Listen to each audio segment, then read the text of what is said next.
nosso Deus através da sua poderosa palavra. Enquanto os irmãos se aquietam, nós estamos na série do Evangelho de Mateus. A gente deu uma pausa por motivos de retiro, né? Lá onde a gente viu o livro de Jó. E agora nós retornamos ao Evangelho de Mateus. Hoje a gente vai ver o capítulo 3 todo.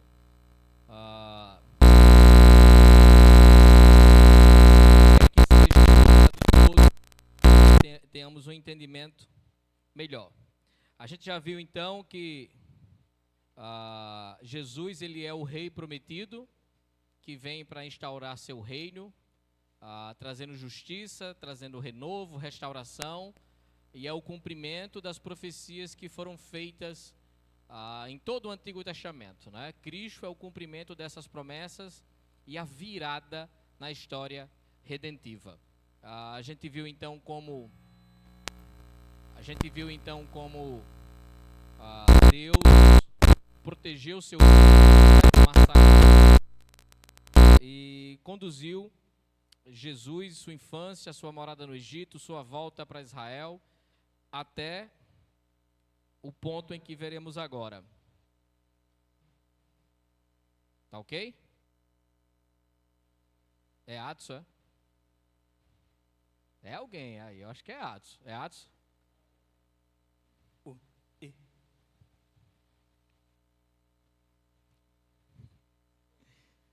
Faz o que gravação, né? Volta pra gente começar de novo para ele não sair. Então, a gente chega no capítulo 3. Se você reparar, termina o capítulo 2, Jesus na sua infância. No capítulo 30, a gente tem um salto aqui de mais ou menos 30 anos, né?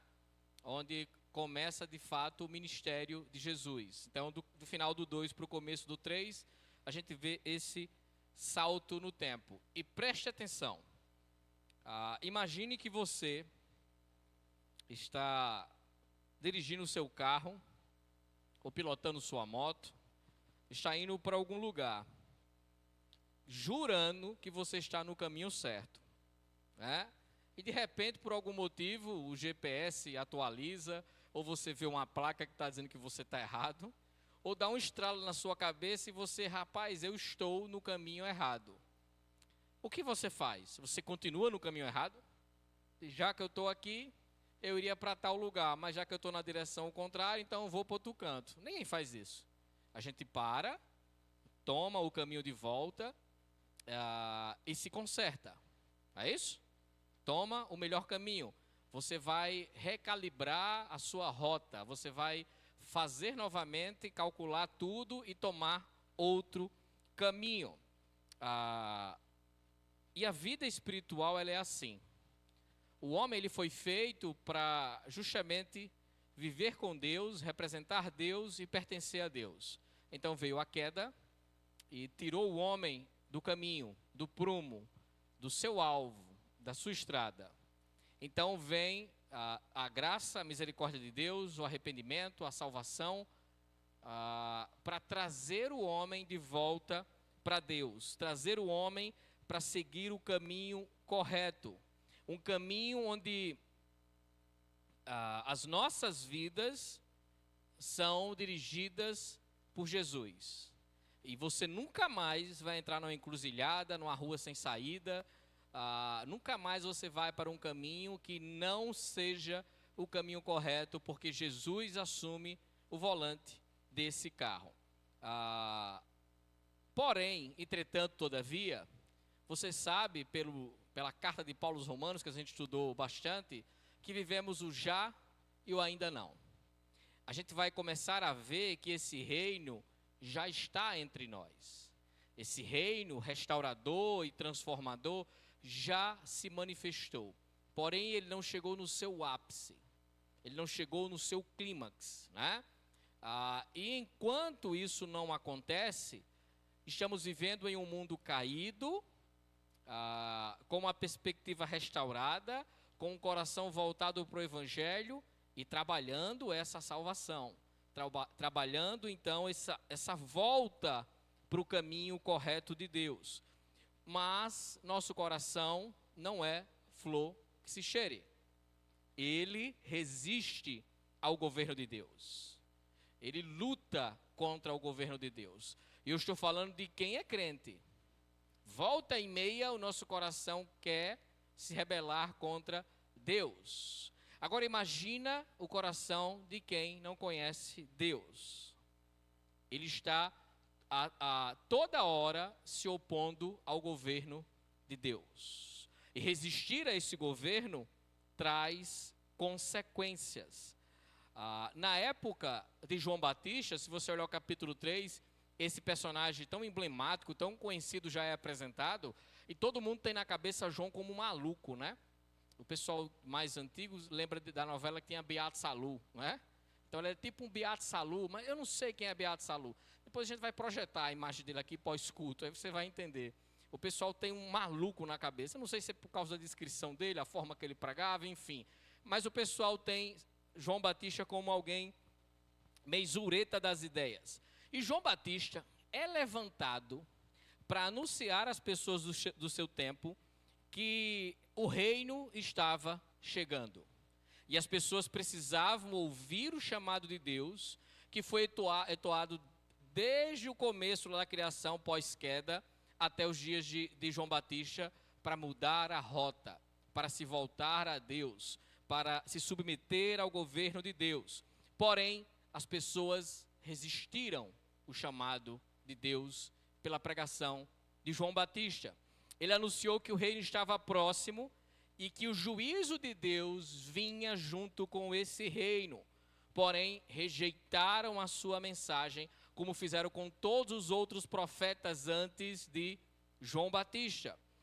E mais ainda, eles não reconheceram Jesus como o rei prometido.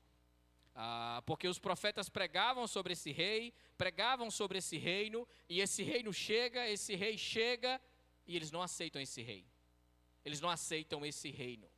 A gente vai ver que os contemporâneos de Jesus, os seus pares, as pessoas que viviam com ele, os judeus da sua época, e os de hoje também, mas principalmente os de sua época, não aceitam esse reino trazido por Cristo.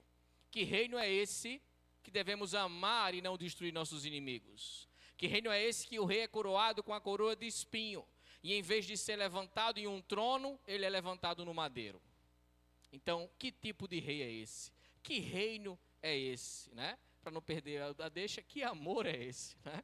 Então, não é um rei que as pessoas esperavam na época de Jesus, que queriam na época de Jesus. Porém, hoje acontece a mesma coisa. Muitas pessoas resistem à ideia de um rei governando as suas vidas. Não perca o fio da meada. Jesus é rei. Ele é Senhor e Salvador. E o Evangelho requer de nós uma resposta à altura a isso. E a resposta é submissão. Render-se a esse reino. Ser fiel a esse reino. Fidelidade a esse reino. Fiel a esse rei. Para entrar nesse reino e fazer parte desse reino. Porque aqueles que resistem a esse reino terão a sua paga. Então o Evangelho requer de nós uma resposta. Então, algo que devemos pensar e nos preocupar.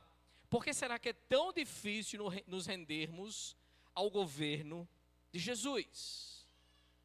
Por que é tão difícil aceitar Ele como Senhor? Salvador é molezinha. Todo mundo quer alguém para resolver seus problemas, não é verdade?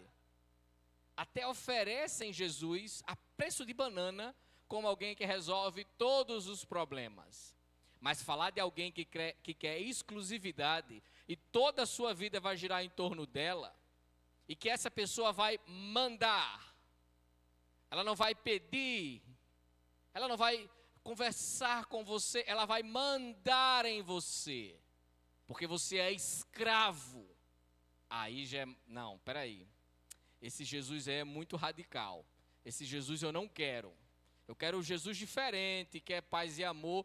Sinto muito, isso não é Jesus, é um hippie. É um hippie, não é Jesus.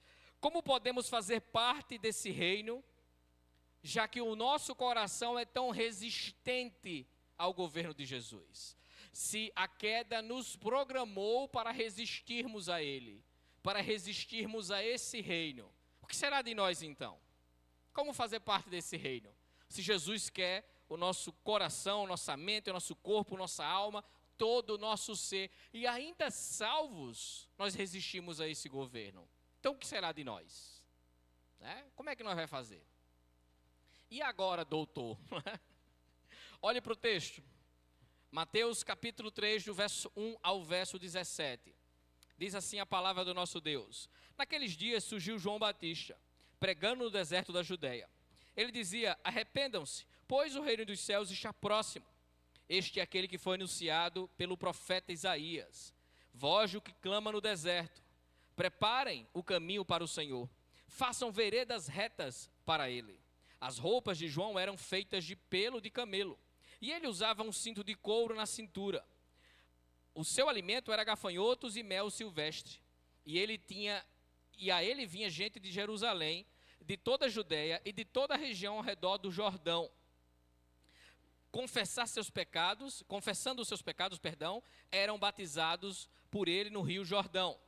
Quando viu que muitos fariseus e saduceus vinham para onde ele estava batizando, disse-lhes: raça de víboras, quem lhes deu a ideia de fugir da ira que se aproxima?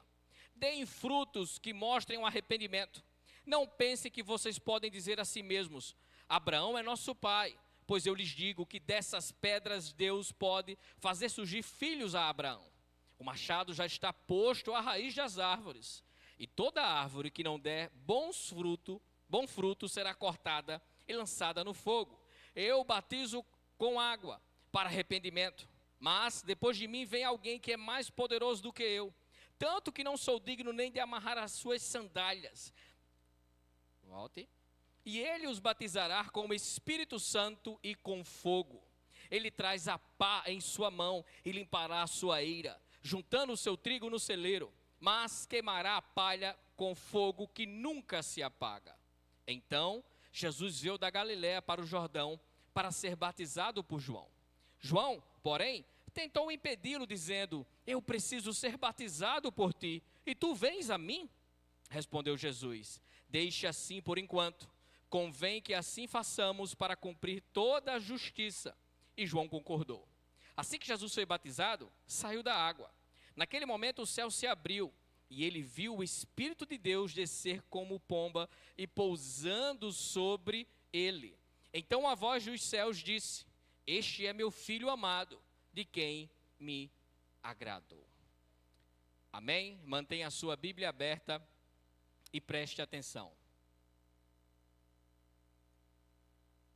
Muitas coisas interessantes nesse texto, né? Desde os tempos de João Batista, Deus, no caso bem antes disso, né, Deus tem chamado pessoas ao reino, mas as pessoas sistematicamente resistem a esse chamado. Em Mateus 3, a gente vai ver que os fariseus e saduceus ouviram a pregação de João, mas não reconheceram a urgência em suas palavras. Eles confiavam em sua tradição e no seu status religioso, mas não estavam dispostos a se submeter a esse rei. Eles ouviram o que João dizia, achavam interessante, porque João era um grande pregador, o maior profeta que já existiu, dito isso pelo próprio Jesus. Então o que João dizia impactava aqueles homens, mas algo fazia aqueles homens se submeterem a isso.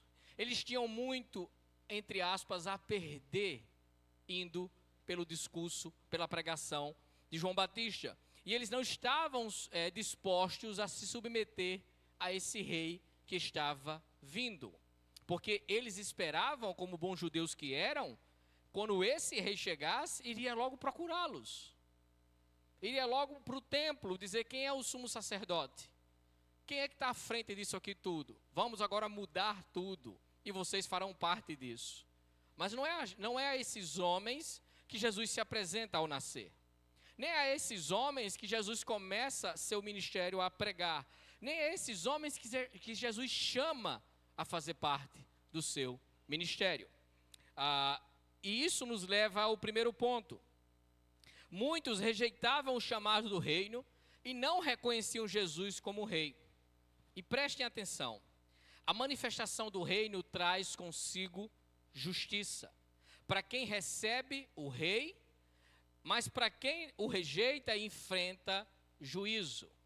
É a justiça de Deus, como Paulo fala, que o evangelho é a justiça de Deus sendo manifestada para todos aqueles que nele crê. O evangelho traz consigo o reino, o rei, e é a ideia da justiça de Deus. É hora de passar as coisas a limpo. É hora de botar os pingos nos is. É hora de fazer com que as coisas aconteçam. Então a justiça vai se manifestar. Aqueles que recebem Jesus receberão misericórdia sobre eles. E isso é justiça, porque Jesus pagou o preço na cruz do Calvário. Aqueles que rejeitam Jesus receberão o castigo, e castigo eterno. E isso é justiça, pois eles rejeitaram a Jesus. Então, a manifestação do reino é complicado para alguns, e salvação para outros. É descanso, é gozo, é alegria, é vida, e vida eterna para uns. Para outros, é juízo, é castigo. É separação de Deus eternamente. Eternamente. João Batista, ele inicia seu ministério no deserto da Judéia, em um tempo de grande caos político e religioso.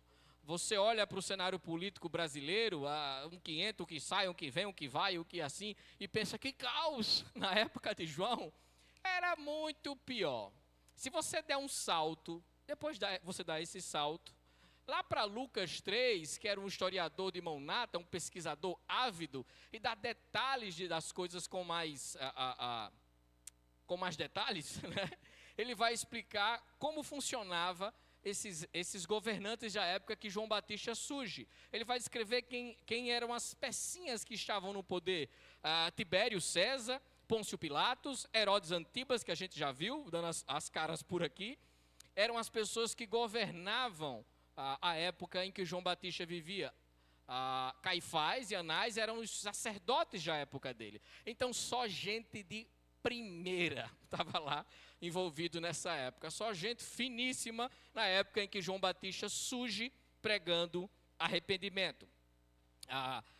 Se no contexto político a gente tinha Tibério, Pôncio Pilatos, Herodes, como eu disse, no contexto religioso, a coisa não era diferente. A situação também era grave.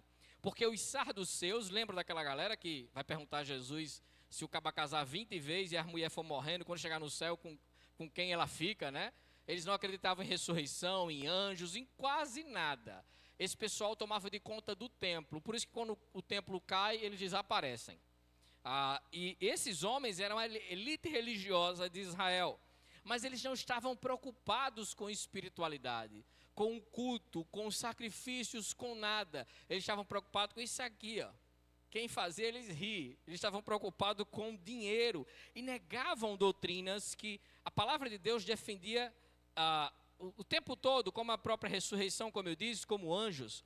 Então, esses homens mandavam no templo. Já nas sinagogas, os mestres da lei, aqueles que ensinavam a palavra de Deus às pessoas, eram os fariseus. Nós conhecemos bem os fariseus, né? Mas nessa época, eles não eram malhados, viu? Não tem essa pecha de ser alguém religioso e ruim, não. Um fariseu era o supra-sumo, era o cara, o maior teólogo que existiu, o mestre da lei, alguém sério, alguém moral, alguém ético. Era uma referência no papel, porque na prática esses homens eram legalistas rígidos, que colocavam fardo sobre as pessoas e afastavam as pessoas de Deus.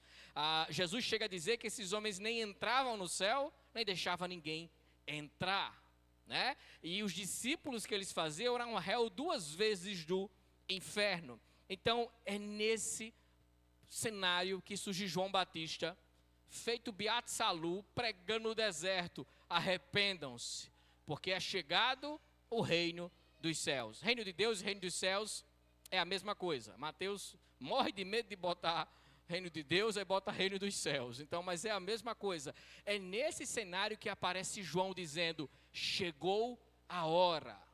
Aquilo que foi anunciado pelos profetas, aquilo que foi predito pela lei, aquilo que desde o começo foi anunciado, está para se cumprir. Está chegando o reino dos céus. Está chegando o grande rei. Preparem a comitiva para recebê-lo, porque ele está chegando. Arrependam-se então, porque ele está chegando. Era a pregação de João. E as pessoas se inquietavam com isso. E é engraçado o cenário que João surge. Se você for reparar o Antigo Testamento para o começo do Novo, haviam mais ou menos 400 a 450 anos de silêncio profético. Não havia profetas. Termina lá em Malaquias ou em 2 Crônicas, depende do ano que você estiver lendo. Mas não havia profetas. Houve 400 anos sem ninguém dizer, assim diz o Senhor. Porque a galera do Brasil não existia ainda, sabe? Não tinha ninguém falando em nome de Deus. Ninguém se levantava para trazer consolo, para trazer uma profecia, para apontar o que estava para acontecer.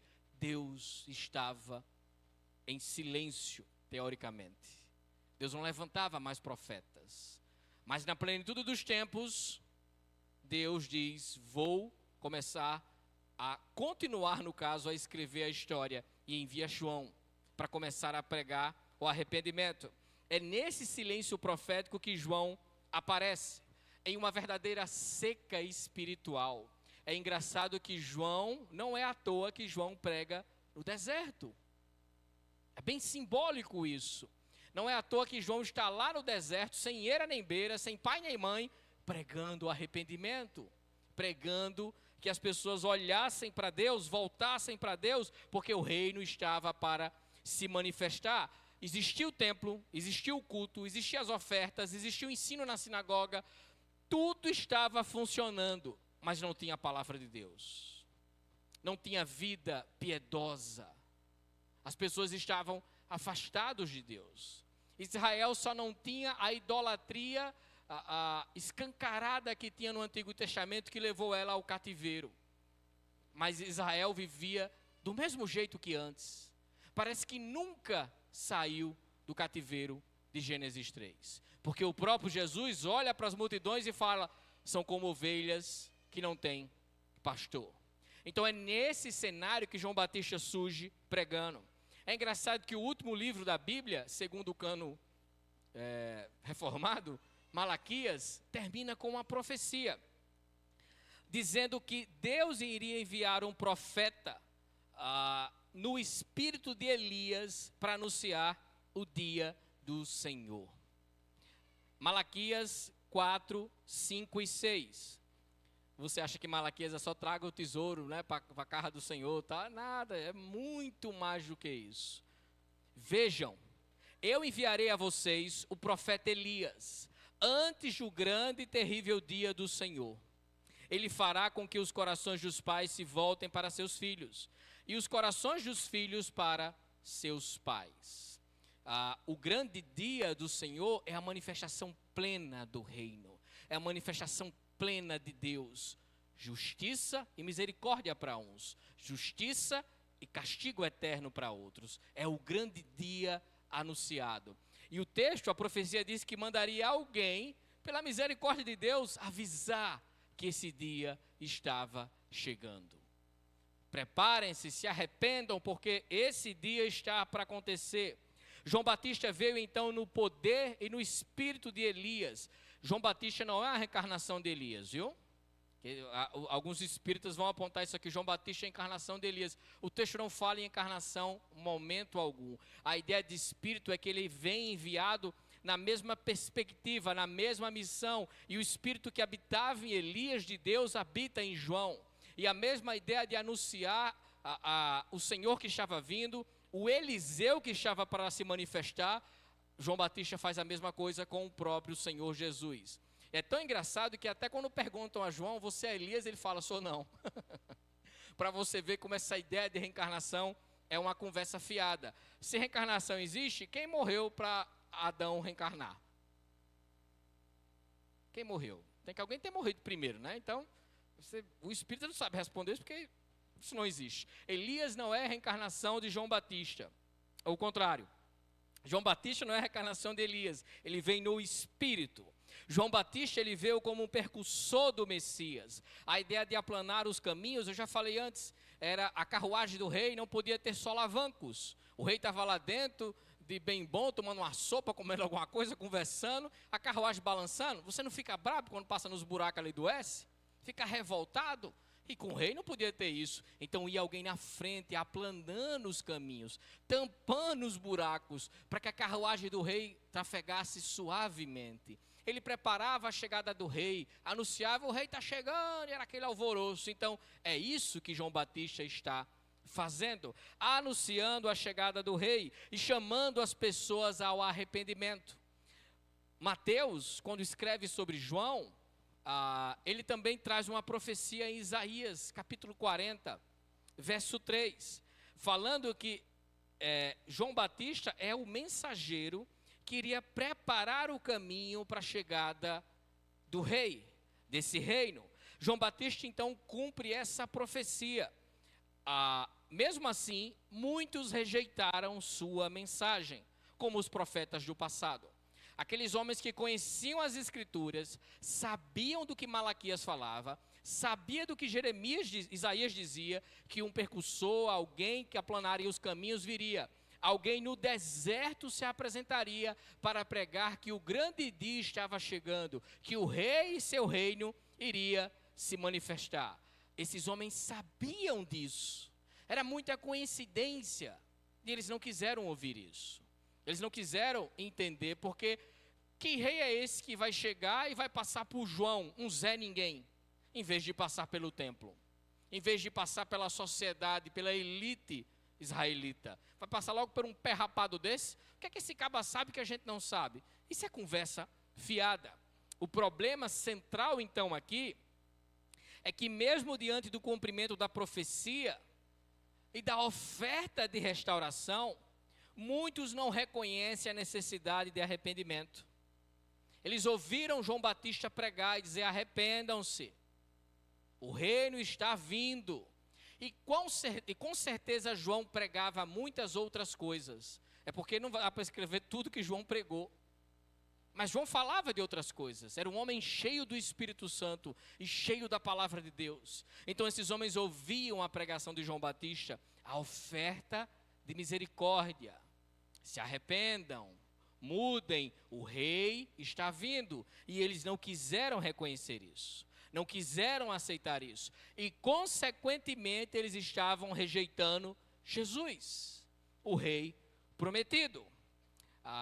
João Batista, então, ele acaba sofrendo oposição dos líderes religiosos, dos fariseus e saduceus, que não queriam ouvir a mensagem de João, não queriam dar atenção para aquilo que João falava, devido à sua linhagem, às suas práticas externas, devido à posição que eles ocupavam. Eles tinham muito a perder ouvindo a mensagem de João, porque Jesus, quando chega, sabota a nossa vida.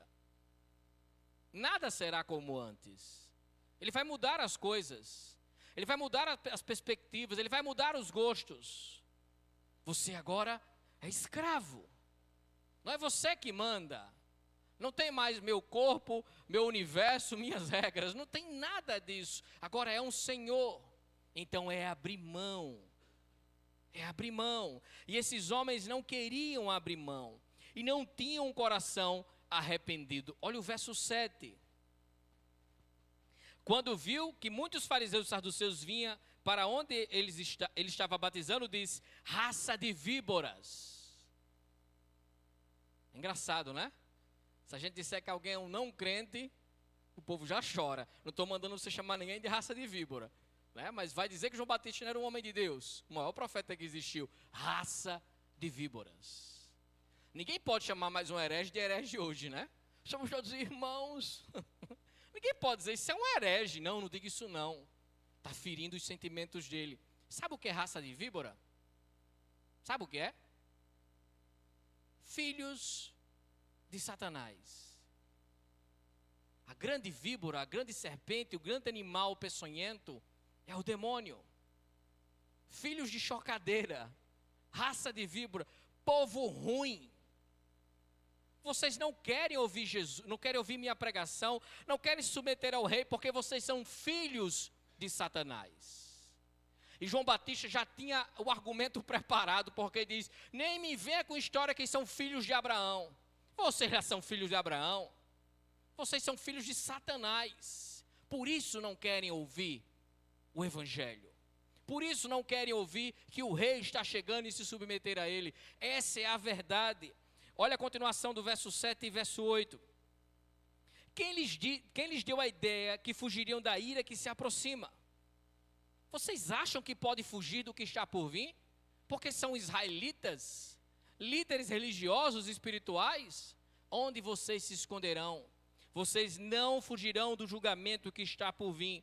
Deem fruto que mostre o arrependimento. Só há uma maneira de fugir daquilo que está vindo, o julgamento de Deus, arrependendo-se. Não há outro jeito, não há meio termo, não há negócio. É se arrepender, é escutar, é se submeter, senão dá errado. Não pensem que vocês podem dizer a si mesmos, o verso 9, Abraão é nosso pai, vê? Eles revogando, clamando para si o direito que eles têm porque são judeus. E a gente vai ver Paulo falar muito bem sobre isso, que não é judeu quem é de sangue, mas sim quem é de coração. Circuncidado não é quem é circuncidado no corpo, mas sim no espírito e feito por Cristo. Pois eu lhes digo que dessas pedras Deus pode fazer surgir filhos a Abraão.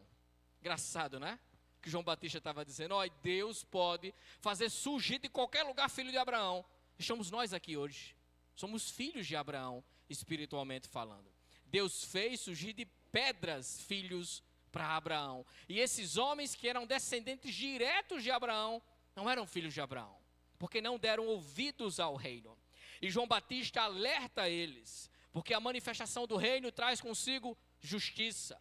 Aqueles que se arrependem são batizados com água, simbolizando o nascer de novo, simbolizando morrer para esse mundo e surgir para o outro, simbolizando saindo do exílio, saindo da escravidão. Lembra do povo no Egito? Se tornando agora membros de um reino, porque os israelitas, quando cruzaram o Mar Vermelho e foram para o sotapé da montanha receber a lei, eles tiraram sua carteira de identidade, seu passaporte, filhos de Deus, israelitas, povo de Deus, nação santa, eleita e escolhida. É o que João Batista está prefigurando pelo batismo nas águas. Passem pelo mar que foi aberto, pelo sangue do Cordeiro, pela nova criação que foi feita. Arrependam-se do pecado de vocês, sejam libertos do cativeiro espiritual. Era o que João Batista estava dizendo.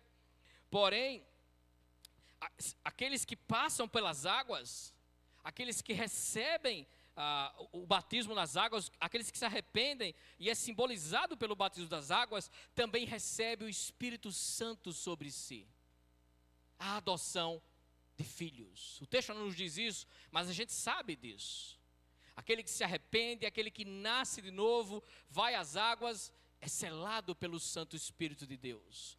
É batizado com o Espírito Santo de Deus e passa a ser templo e morada de Deus, e passa a fazer parte do reino de Deus. Porém, os que rejeitam são batizados com fogo. Olha aí, você doido para ser batizado com fogo. Olha o problema que o texto apresenta. Olha aí, né? Depois não diga que eu não avisei.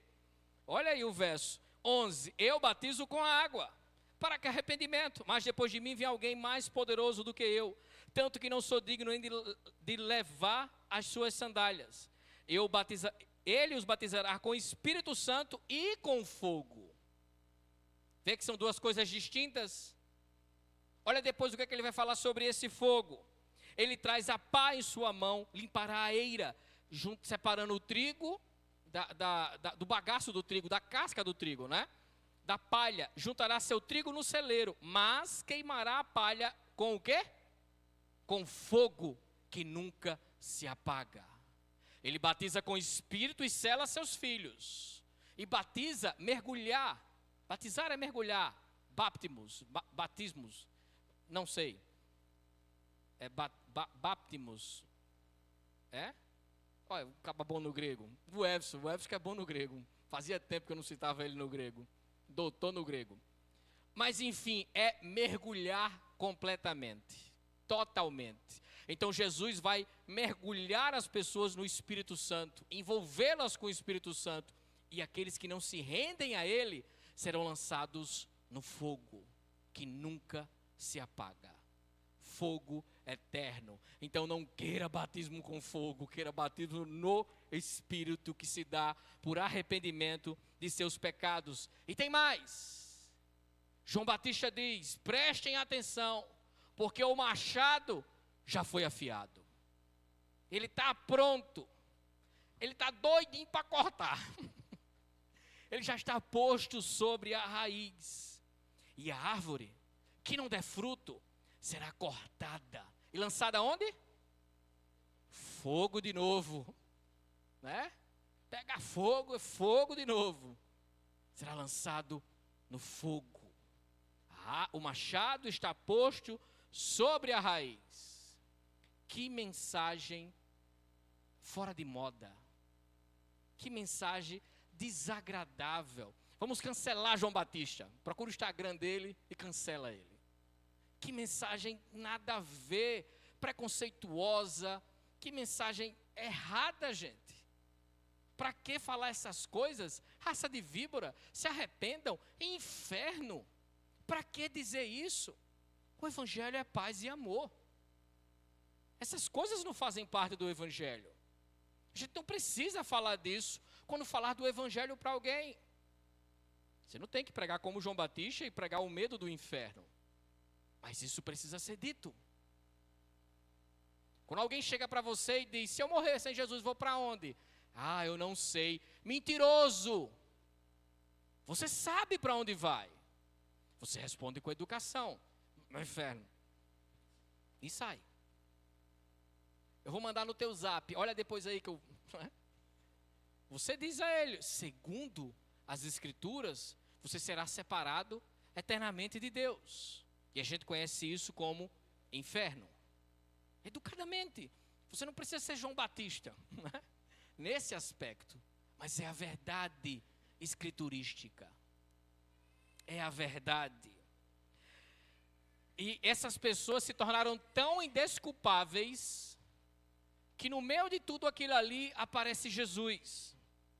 Jesus vem para Galileia e a multidão está vendo aquilo acontecer. E Jesus vai ser batizado. Eu vim ser batizado. E João, né? Sabendo quem é o homem, não é doido disso. Homem, peraí, dá logo aquela... Dá uma de Davidson, né? Isso é a cara de Davidson. Eu preciso do batismo, tu vem a mim? Uou! E Jesus diz o que para Davidson, né? João Batista, me batize, meu filho. A gente tem que cumprir a lei. Me batize. Só batiza. Tá bom? E João Batista batiza ele. E o que é que acontece? O que é que acontece? Desce, o céu se abre e a gente vê a Trindade em ação. O Pai, o Filho e o Espírito Santo, né? Uma pomba vem sobre Jesus Cristo. É como se Jesus fosse ungido e coroado rei naquele momento. E uma voz diz dos céus: este é meu filho em quem sinto prazer. Este é meu filho a quem eu amo. Dá um pulo aí para João 1. O meu já está marcado, que eu sei que eu ia pregar, né? João 1. Olha o verso 32. João 1, 32. Quando João Batista está dando testemunho acerca de Jesus. João 1, 32. Então João deu o seguinte testemunho: eu vi o Espírito descer dos céus como uma pomba e permanecer sobre ele. Eu não teria reconhecido se aquele que me enviou, ou seja, Deus, para batizar com água, não tivesse dito: aquele sobre quem você vira o Espírito descer e permanecer, este é o que batiza com o Espírito Santo. Eu vim e testifico que este é o Filho de Deus. João testifica a coroação desse rei, a chegada de fato desse reino. E isso é anunciado. Então, diante do povo que era batizado por João, diante daquelas pessoas, não é que eles viram isso acontecer, mas a mensagem foi transmitida, o rei chegou. João grita quando vê Cristo: eis o Cordeiro de Deus que tira o pecado do mundo. Então estava sendo anunciado: arrependam-se, porque já chegou o reino. Arrependam-se, porque já chegou o rei, e ele foi coroado diante dos meus olhos. Ele é o Filho de Deus. Então aquelas pessoas, os saduceus e os fariseus, sabiam disso, tiveram acesso a isso, mas a dureza do coração fizeram com que eles rejeitassem. O que João Batista fala de arrependimento aqui, não é remorso, é simplesmente mudar completamente a mente. Não é algo passageiro, não é aquela coisa que você fica jururu porque fez algo de errado, rapaz. É mudar completamente, uma mudança real. E João diz: arrependam-se, porque é chegado o reino de Deus. A ideia aqui é que esse reino já é acessível. Não é que ele está vindo, ele chegou. Agora ele vai chegar depois em sua plenitude. Mas o reino de Deus já está entre nós. Já se manifestou e o seu rei já chegou. Então, arrependam-se. A obra redentora estava sendo iniciada. Em resumo, João Batista proclama então a mensagem de arrependimento e preparação para a chegada desse reino. Ele chama as pessoas a um arrependimento genuíno de coração, uma mudança de mente para se alinhar com esse reino que está chegando. Porque ele vai chegar, trazendo justiça. E exige uma resposta imediata. Estou falando isso há muito tempo. Essa manifestação do reino e do rei exige uma resposta imediata, que é se submeter a esse rei. Mas a gente pode pensar assim: afinal de contas, depois de tudo isso, a pessoa escuta, entende isso, por que ela não quer se submeter ainda a esse reino? Por que essa rejeição que as pessoas tiveram à pregação de João, a própria pessoa de Jesus e ao seu reino, ainda acontece hoje? Hoje, muitas pessoas resistem ao reino e rejeitam o governo de Jesus Cristo. E o reino ainda está em movimento. Ele não é específico no local, ele está se alastrando pelo mundo, conquistando, mudando. E quem se submeter a Jesus recebe vida, mas quem o rejeitar recebe juízo. Vá novamente para João 3, que você só conhece de João 3,16. Vá para João 3, vá lá para o 36, o verso final. João 3, 36. Quem crê no Filho tem a vida eterna. Já quem rejeita o Filho não verá a vida, mas o quê? Permanece sobre ele. Sou eu que estou dizendo? Deus ama a todos. Ama, como Criador, mas Ele é justo. Ele não ama as pessoas mais do que é justo, Ele é perfeito nos seus atributos. E Ele vai julgar. Aqueles que não se submetem estão debaixo de sua ira. E assim permanecerão e receberão juízo. A resistência então não fica no passado. Não era apenas os fariseus e saduceus que resistiam naquela época. Hoje, muitas pessoas rejeitam o governo de Jesus. O mundo que a gente vive valoriza a independência e a autonomia. Ora, diga ora para o seu irmão, diga não. As pessoas não querem depender de seu semelhante, a pessoa que está ao seu lado. Hoje existe um individualismo tão grande que até os casais, a mulher não quer depender do marido, o marido da esposa. Eu vou estar dependendo de macho. Casados, eu vou dizer nada dessa mulher, quem manda sou eu. Repita, quem manda sou eu. Até nos casamentos tem isso. As pessoas não querem depender umas das outras. É sinônimo de fraqueza. A gente vive num mundo de autonomia. As pessoas sabem de tudo, fazem tudo e podem tudo. São donas do seu próprio nariz e de suas vidas. Já viu comercial de carro e de banco? Nada contra carros e bancos. Já viu o comercial como é? Você pode, você é o cara. A vida é sua, toma o controle da sua vida, bote para quebrar. Aí o cara entra no carro e sai com a molesta.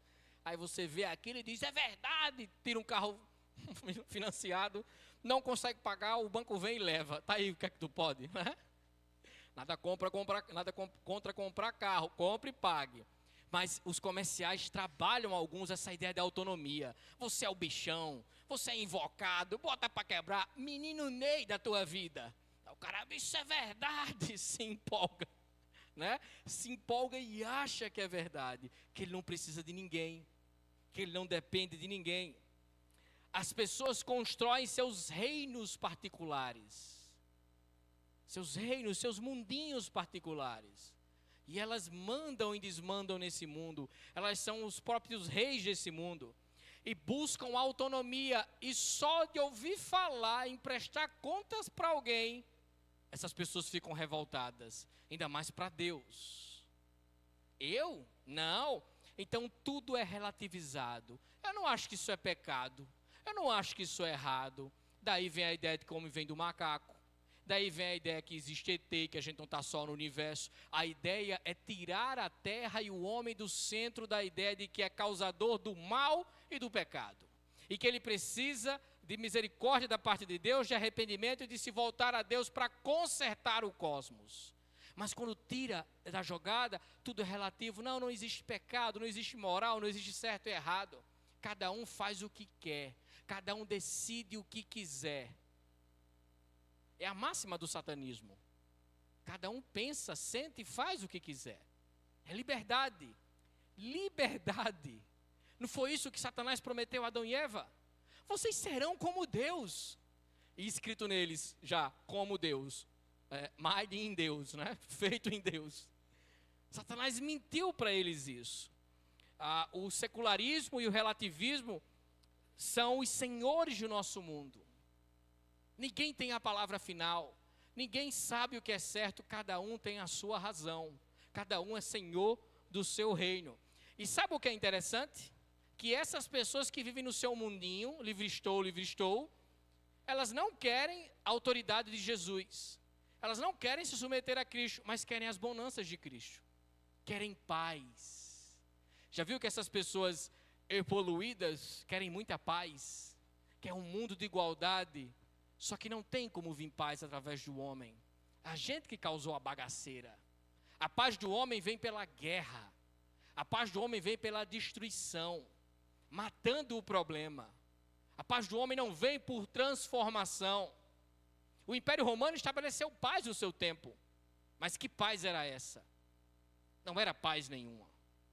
Então, as pessoas que vivem distantes do governo de Cristo sonham com a paz, com o mundo igual. E acham que sua vã filosofia vai encaixar as peças desse mundo quebrado e fazer o mundo evoluir. Não, porque nós hoje somos evoluídos, não somos como antigamente. Quantas guerras tem no mundo? Ainda há crianças morrendo de fome, ainda há desigualdade, o mundo não está melhorando porque as pessoas estão evoluindo. As pessoas não são Pokémon para evoluir. O mundo vai de mal a pior. E não me venha falar de paz, de prosperidade, de amor, de nada disso sem Jesus. Porque sem Jesus isso é conversa para boi dormir. Isso é conversa de hippie que toma cogumelo. Só isso. Não há paz fora de Cristo Jesus. Não há amor verdadeiro, restauração, vida fora de Cristo Jesus. Nós não podemos consertar as nossas vidas e esse mundo. O Evangelho é decretado a falência do homem. Eu estou vindo resolver, porque vocês não são capazes. Arrependam-se então. É essa a mensagem do Evangelho. É isso que o Evangelho diz para nós. E as pessoas não querem o reino, mas as benesses do reino. Mas não funciona assim. Há consequências em rejeitar o Evangelho. Há consequências em rejeitar Jesus, o Rei dos Reis. Ele não está se humilhando para as pessoas aceitarem a Ele. Me aceita aí, vá lá, eu quero tanto ser teu amigo. Ele não está se humilhando, Ele já teve seu tempo de humilhação na cruz do Calvário. O meu Senhor vive e está no trono, governando todas as coisas soberanamente. Ele não está se humilhando, importa. Não é isso que a Bíblia diz. Ele está chamando, amorosamente, graciosamente. Mas esse chamado vai cessar. A porta da graça vai fechar. E ninguém vai abrir. Ninguém vai abrir. Então nós não podemos nos iludir. Quem rejeita o Filho recebe juízo. Quem recebe o Filho recebe vida. É isso que o Evangelho diz. É isso que o Evangelho nos apresenta. João Batista diz que o juiz está chegando e que é preciso arrepender-se. Agora pense comigo com os meus botões. Por que será que é tão difícil se submeter ao governo de Jesus? É pelo nosso 1% vagabundo, né? Pelo resquício da queda que ainda há em nós, porque nós não fomos ainda glorificados 100%. Talvez seja medo de perder o suposto controle que temos em nossas vidas, porque nós achamos que controlamos muitas coisas, até o gás faltar, né? Ou até você ficar doente e achar que vai morrer, e o pessoal, calma, isso é uma gripe, não, eu vou morrer, né? Calma, eu cortei o dedo, é o fim do mundo, né? Calma, né? As pessoas já se desesperam. O orgulho de admitir que está errado, porque se submeter a Cristo é admitir que está errado, para si mesmo, para outros e para Jesus. E até a gente pode admitir para outros e para Jesus, mas se olhar no espelho e falar, você pisou na bola, é meio complicado, porque somos orgulhosos de nascença, de raiz, ou talvez apego às próprias vontades. Eu me amo, não posso mais viver sem mim, assim diz o corinho, né? E o Evangelho diz, você morreu para você agora vive para mim. Precisamos refletir acerca dessas coisas, pois João Batista disse, e continua, o machado ainda está posto sobre a raiz, e ele vai cortar a árvore. A grande questão é se somos uma árvore que dá frutos, ou uma árvore que resiste ao arrependimento, e não dá frutos para Deus. Amém? Mas eu não acabei. Eu não posso deixar você ir para casa assim, achando que você está em maus lençóis. Porque se eu faço o apelo, talvez você venha para cá, né? Então, acalme seu coração e preste atenção. Apesar da nossa resistência, apesar do nosso coração com aquele 1% ainda vagabundo, né, de querer resistir à graça, ao reino, o nosso orgulho, o nosso medo, o nosso apego a nós mesmos, as nossas coisas, Deus continua a chamar as pessoas ao arrependimento. E eu quero que você aprenda algo. Há seriedade no chamado ao Evangelho. A gente tem que jogar limpo. O Evangelho é arrependimento para ingressar no reino de Deus, porque senão você receberá o juízo de Deus.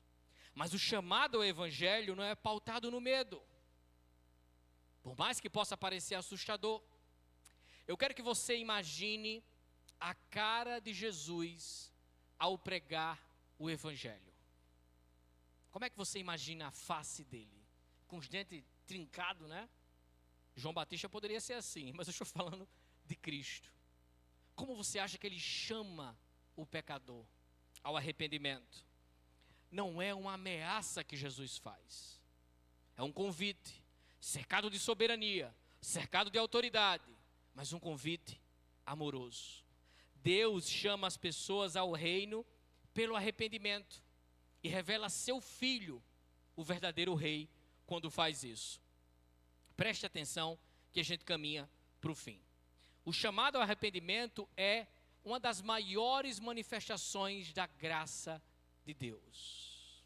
Um povo que sempre errou, um povo que sempre fez aquilo que desagradava a Deus, agora recebe a chance de mudar tudo, de fazer diferente, de achegar-se a Deus, de receber perdão. E Deus então chama esse povo ao arrependimento. Deus apenas não exige arrependimento porque Ele exige arrependimento, mas Ele oferece como presente a oportunidade de se arrepender, de mudar. João Batista é enviado então a pregar o caminho da salvação como uma boa notícia. Não esqueçam que o Evangelho é a boa notícia. É uma ótima notícia. Mateus cita, pelo Espírito Santo de Deus, Isaías 40, verso 3, voz do que clama no deserto, preparai o caminho do Senhor, e direitai suas veredas. E é interessante porque no contexto original, eu já disse, essa passagem está falando que o fim do exílio babilônico chegaria, simbolizando então a restauração do Israel espiritual, que seria renovada a sua comunhão com Deus. O profeta descreve então um caminho de vida que levaria o próprio Deus, um caminho de salvação e de esperança. Mateus pega essa profecia com a licença poética e espiritual que os autores do Novo Testamento tinham e joga no seu texto e identifica João Batista como esse pregador que anunciaria esse tempo de arrependimento, esse tempo de achegar-se o rei pela manifestação do seu reino. Assim, Isaías anuncia o fim do cativeiro físico babilônico, mas João proclama o fim do cativeiro espiritual. Aquilo que Deus fez com Israel fará coisas maiores em vocês, porque vejam, vocês estão aqui, mas ainda são cativos do maior cativeiro que existe, o cativeiro espiritual. Mas ele agora anuncia boas novas. A guerra acabou. O Senhor venceu. O guerreiro de Deus, o Deus forte nas batalhas, venceu. O inimigo tombou, agora é vitória segundo o nosso Deus. Alegrem-se, o reino chegou. Se arrependam. Mudem a vida de vocês. A mensagem de João, então, não era simplesmente limitada a um alerta de juízo, mas era uma proclamação da graça de Deus. Não se esqueça que os fariseus e saduceus não quiseram ouvir, mas João batizava uma galera, como diz Daniel. Muita e muita gente. Olha só o verso 5. A ele vinha gente de Jerusalém, de toda a Judéia e de toda a região ao redor, confessando os seus pecados, eram batizados por ele no Rio Jordão. As pessoas estavam ouvindo o chamado de Deus, se preparando para a chegada do reino e arrependendo-se. A gente vai encontrar lá na frente em Atos, uma galera por aí que Paulo chega e diz, e aí gente, como é que vocês estão? Pessoal, a gente está aqui no Anais. E Jesus? Não, a gente só foi batizado por João. O batismo de arrependimento. Paulo diz, não seja por isso. F5. Prega o Evangelho, anuncia Cristo, aqueles homens são batizados pelo Espírito Santo de Deus. Eles foram atualizados pela graça. Então o reino já estava alcançando pessoas. A promessa de Deus, a oferta de Deus já era válida, já alcançava corações. O exílio tinha chegado ao fim. João Batista anunciava um livramento ainda maior que Isaías. Porque Deus não abandonou seu povo e abriu um novo e vivo caminho de restauração e um caminho definitivo. A graça de Jesus, então, a graça de Deus se manifesta então na vinda de Jesus, o verdadeiro rei, o seu batismo prova para todos que é filho de Deus e rei que havia chegado. Então preste atenção, arrependimento. Arrependam-se e creiam no Evangelho. O reino de Deus está próximo. Arrependam-se, pois o reino dos céus está próximo.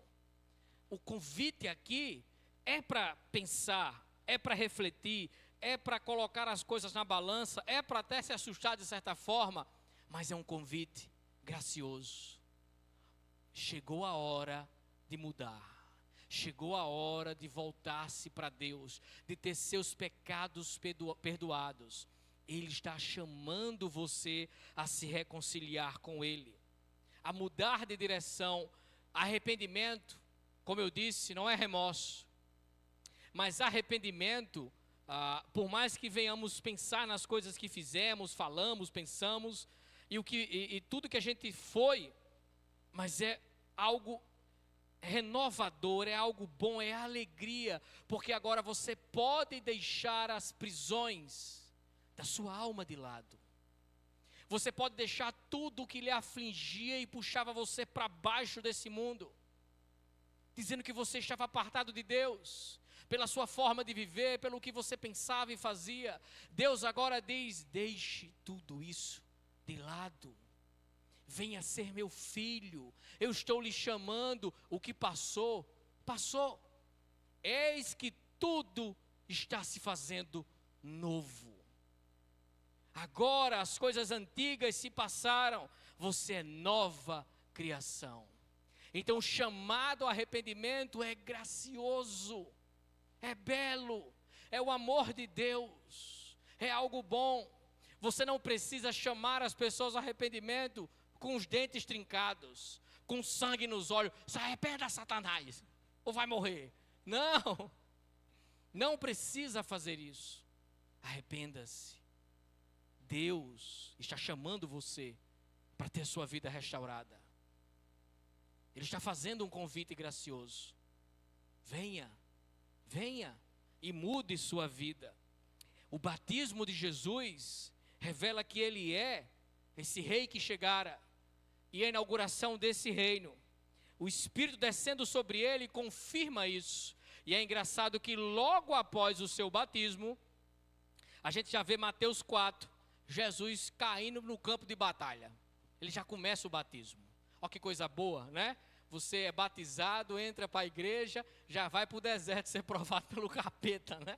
E o texto diz que o Espírito que leva ele. Mas o que eu quero dizer é que o rei coloca a mão no arado. Até seus 30 anos ele estava em stand-by, vivendo como um homem qualquer.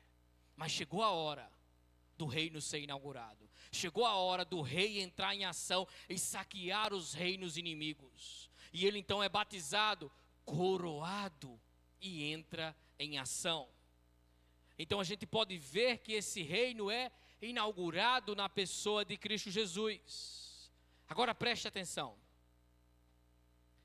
Esse evento do arrependimento, da inauguração do reino, do chamado a Cristo, não ficou na Bíblia, não ficou nos tempos de Jesus, dos apóstolos, sai para os dias de hoje, porque Deus continua a chamar pessoas ao reino dele pelo arrependimento, e revelando Jesus para essas pessoas como o único e verdadeiro rei. O reino de Deus continua então avançando. Por mais que muitos rejeitem, o reino continua avançando. Jesus nunca sai de moda. Nunca deixará de haver pessoas pregando sobre Jesus, confessando Jesus, se voltando a Jesus. O mundo pode parecer cada vez pior, e está, mas vencendo vem Jesus. Nós não precisamos olhar para o mundo e dizer assim: ninguém quer o evangelho. Nessa ideia, ninguém quer se converter, o povo não quer nada com Deus, isso é fato, desde Gênesis 3, ninguém quer nada com Deus. Mas, muito maior do que o não das pessoas, é o sim de Deus, porque Ele é soberano.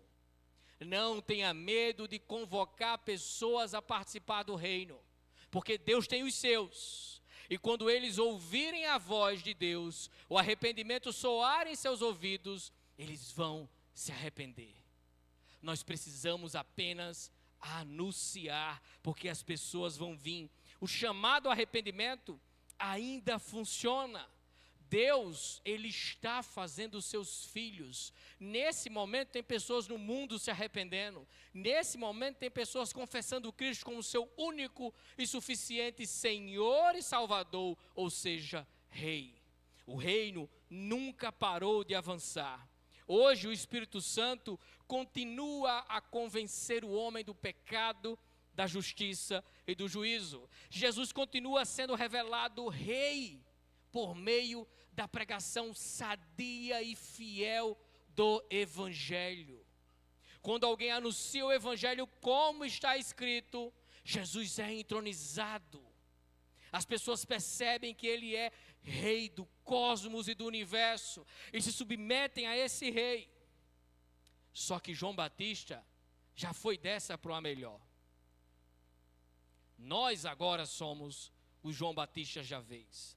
Nós somos chamados a anunciar o reino de Deus, a anunciar que Deus está mudando as coisas. E o Espírito Santo de Deus nos capacita a pregarmos o Evangelho, a anunciarmos o arrependimento, a levarmos pessoas ao reino de Deus, a batizá-las, a ensiná-las como servir a esse reino e viver dignamente em relação a tudo que Deus tem ensinado.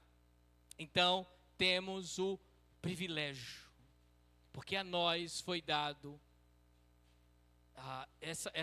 esse poder que não é nosso, guardado em vasos de barro, que pode mudar o mundo e as pessoas ao nosso redor. Por isso, a mensagem de João é a nossa mensagem hoje, chamando pessoas a se arrepender. Arrependam-se, não temam, não se aperreiem. Tem alguém no controle e Ele está chamando você a fazer parte desse reino. Amém? Amém, e que Deus nos abençoe e nos guarde. Amém.